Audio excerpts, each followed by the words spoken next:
The RLCS World Championship is just around the corner, and there's 20 teams gunning for the trophy. Here's some of the background, analysis, and memes for each of them.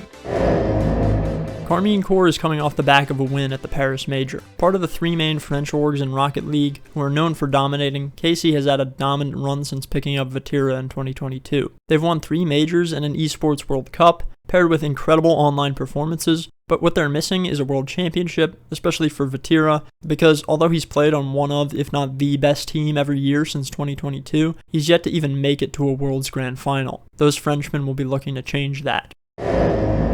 Another French team, Gentlemates, is the team that won the major prior to Paris. See why the French are known for dominating now? Although the org is French through and through and it's fielded French players in the past, it's kind of ironic that now none of their players are French. Instead, they've got an Englishman, a Pole, and a Moroccan, but the 3 of them together are a deadly combination. When Nas is at his best, he looks like the best player in the world, and Oski isn't far off his trail. Archie might look less flashy, but he holds down the back line, obviously, bro. It must be nice to have a quarterfinals that looked pretty comfortable. Yeah, it was comfortable. It's a bit boring though. Like, it wasn't even like a series where I could get hyped because it was that boring. So it wasn't really a fun one to play, to be honest, today. Vitality's got 2 world champs on their roster and a talented third in Stizzy. Of course, everyone's heard of Zen and his dominance, especially back in 2023, but since then, while he's looked great individually, the team hasn't gotten the results they've hoped for at all. At 2 worlds in a row, they missed top 8 in disappointing fashion, and the team hasn't won a LAN since Dusseldorf 3 years ago. Vitality fans have taken to blaming Zen's teammates, especially Exotic, who's even caught flack from other pros anonymously. If Zen is going to win tournaments, he needs better teammates. Exotic needs to be kicked tomorrow. But Vitality might have a chance to change that narrative in Dallas this September, as they performed quite well on LAN this season, a grand final in Boston, and a close semifinal against KC in Paris. We'll see if they can finish strong. Ninjas and Pyjamas entering the season kind of felt like a leftover roster. Joryez had nowhere to go after Dignitas split, Oli moved on from GK, and CRR was coming back home after a rough season on Complexity in the States. But this team I think has overperformed, though their ceiling isn't quite as high as some others. Realistically, the farthest they make it is top 4, or maybe top 2, but almost certainly this isn't a LAN winning team. Man City is a team that started without an org under the name 2 Danes 1 Bruv with Tempo, Acro, and Edgeby. It was widely agreed that Tempo was the best player on the team, and after not quite making the Boston Major, Tempo was picked up by GK, which ended up going poorly for them, but in his place, Man City took Seiko, who, as a past world champ, showed exactly why he was just that, helping the team in a huge way qualify for Paris and Worlds. Similar to NIP though, their ceiling isn't super high. The best I could see is maybe a top 6. The defending world champs, NRG has 3 of the most talented Americans to ever play the game in Beast Mode, Atomic, and Daniel. More than just talent, Atomic is probably the most accomplished man from NA to ever play the game, with a world championship, 2 majors, and countless online regional wins. But this season hasn't quite gone to plan. It started with the team missing the kickoff LAN by flopping out of the first event in 12th, which already raised some questions about complacency following a championship. But the team's results in Paris would only beg the question further, as going into the event, they were in what some were calling the easiest group in RLCS history, but still managed to only finish 2nd and get 4-2'd out of the playoffs by a struggling Furia. After the LAN, one of their players revealed that because their coach wasn't present before the major, they felt like they couldn't practice and decided to cancel scrims. A very questionable decision there by the players, to say the least. Let's hope they're practicing hard for Worlds right now. And they just come out with 8 hours and then gone, oh yeah, maybe we should have practiced more. Maybe! If Atomic is Superman, First Killer is Batman, and his team has been that perennial second to Atomic's for years now. Despite that, First Killer's never actually won a LAN, and surely will be as desperate as ever at this World Championship. With 2 highly mechanical players in Kofor and LJ, Shopify's ceiling is through the roof, displayed with a win against Twisted Minds in Paris, but they haven't quite fully clicked, and throughout the season have been accused of playing too individually. But it feels like things have started working as of late, and I think they were the best team in NA online for a couple of months at least. If they're at their very best, they could win it all, but this team could also completely miss top 8, and I wouldn't be all that surprised. The youngest team at the World Championship, SSG fields 2 best buddies, Zach and Reveal, and an extremely talented Brazilian 1v1er in Diaz. Zach in particular is an exciting 16-year-old pro who finds himself almost permanently at the top of the ranked leaderboards in 2v2, and I think it's only a matter of time for all 3 of these players to make a run at being the true 1 seed in North America. But for now, they need to learn how to beat the European teams, because at LAN, they've yet to pull off any solid upsets, save for beating Vitality at the kickoff LAN.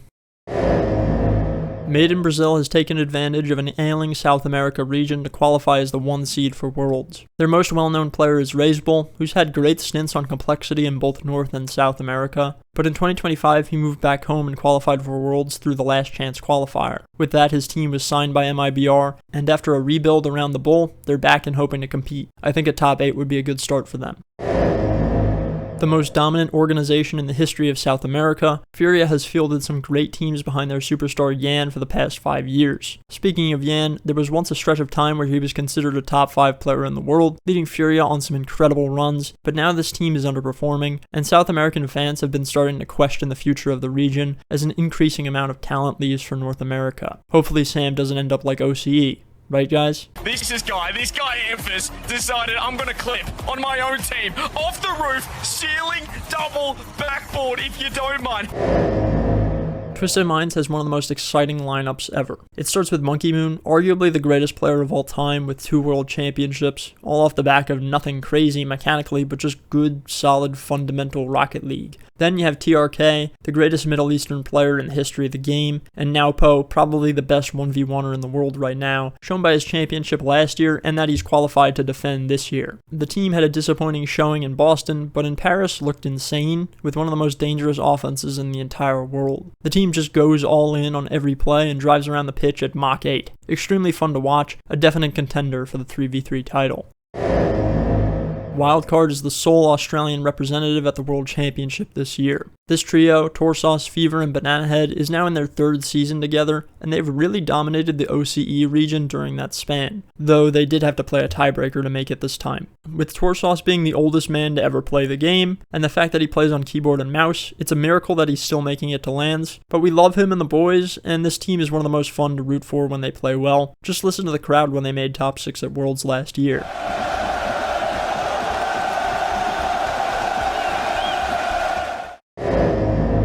Now moving into the play-in teams at the World Championship, we start with Virtus.pro. Two Piece and Wavy are a duo that go back to last season on Shopify Rebellion with Reddles, where they won the North American Last Chance qualifier but had a rough go at Worlds. This year they've picked up Talk, one of the highest ceiling players in NA, and in the early part of the year, this team pulled off some big upsets and looked like the clear second best team in the region. But one bad online event left them in quite the hole and they missed the Paris Major. This team is exciting when they play their best, but there's fierce competition, and I'm not sure how deep of a run they could make. I would favor them to make it out of the play-in though. Team Falcons has to be one of the most disappointing teams in RLCS history this season. Coming off the back of a second place at Worlds, the team shockingly decided to move on from TRK, throwing the bag at Drawley, who had won Worlds in 2024 and was widely considered a top 3 player. The team's logic was, it's 2 birds with 1 stone. We make Karmine Corp worse and make ourselves better. But what they didn't think about was where TRK would go, and Twisted Minds with his help has looked like the better team for the majority of the season in the Middle East region. Falcons have looked so poor online especially that they didn't even qualify for the Paris Major, which is insane to say given the amount of talent on that team. The 3 players clearly aren't meshing as well as they'd hoped, at least right now, and I honestly have no clue how they'll perform at Worlds. They could flop out of the play-in for all I know, or they could win the whole event. Regardless, it'll be cinema. TSM is the representative from Asia with Kevin, Catalysm, and Sphinx. Catalysm is a German import player who's had quite the solid career, starting in Europe where he made a few majors, but moving east in 2025 to team with Sphinx, who is the clear best player in the region. He's got some insane mechanics, is well-rounded, and this team does have some genuine upset potential behind him. Sometimes I wonder just how good Sphinx is and how he could perform in a major region. But regardless, these guys are underdogs and would be thrilled to make it out of the play-in. 5 Fears is the representative from the Sub-Saharan Africa region, and the team's got 2 veteran South African players in Guns and Snowy, plus a Spanish import third in Tech Oz. Unfortunately, this region is not very competitive on the world stage right now. Their focus should be on taking individual games, not entire series, which is unrealistic, as at both lands this season, the team got 9-0 swept out of groups. We now move on to the Last Chance qualifier winners, the guys who won an entire tournament just to make it to Worlds. Starting with the European winner, Tapa, this is a Spanish-speaking team who always seems to be just on the cusp of lands. Each of these players has a neat story. Atomic on a redemption arc after being kicked from Twisted Minds and having a rough season, Dorito representing Europe on land for the first time since getting knocked out of Worlds by an APAC team, and AJG coming back from the dead to make land for the first time since some missed opportunities back in 2023. All of these guys are fun players, and I hope they do well, even if everyone was rooting against them in the LCQ finals. It's not personal, we just like talks. An updated version of ROC Esports from last season, Abdullah and Ghazi picked up the young Kuwaiti player Mohammed, and with him might be the second best team in the Middle East region due to Falcons' struggles. This team has shown over and over that they can really take it to Falcons, and if that's indicative of their potential on LAN, they just need to put together some good series and they could make it far in Dallas. But as it stands, they were swept out of groups in Paris, though they did take Furia to Game 5. Despite those results, I think they'll still make it out of the play-in, but it won't be easy. While North America sends the youngest team to Worlds in SSG, they also send the second oldest in FUT Esports, headlined by their former world champion Justin, who's shown some insane longevity. He's been qualifying for world championships since Season 5 in 2018, and 8 years later he's still among the top pros in NA. Together with Chronic and Cheese, this team actually broke the RLCS roster change rules to form after the Boston Major, which meant they started the second split with 0 points, but everything since then has gone to plan for them, as they've looked like a top 2 or 3 team in North America. Now the big question is whether or not they can get the results on LAN, as last time around at Paris they impressively took KC and Vitality to Game 5, but would lose both of those series, one in a reverse sweep. I really hope this team can make a deep run at Worlds. Could you imagine the American crowd reacting to Justin popping off in 2026? In a bit of an upset, Bigodes took the South American LCQ over BS Plus competition. Perhaps the LAN experience came into play in that series, as all 3 of the Bigodes players have played on the offline stage before as opposed to just KV1 from BS Plus. I think the storyline to watch for this team is Drufinho, who was kicked from Furia in favor of Swift. While on paper, Swift is the better player, Furia has seemed to only get worse with the move, and I think Drufinho must have felt like he should have been kept on that team. Could be a neat revenge arc if this team outperforms Furia.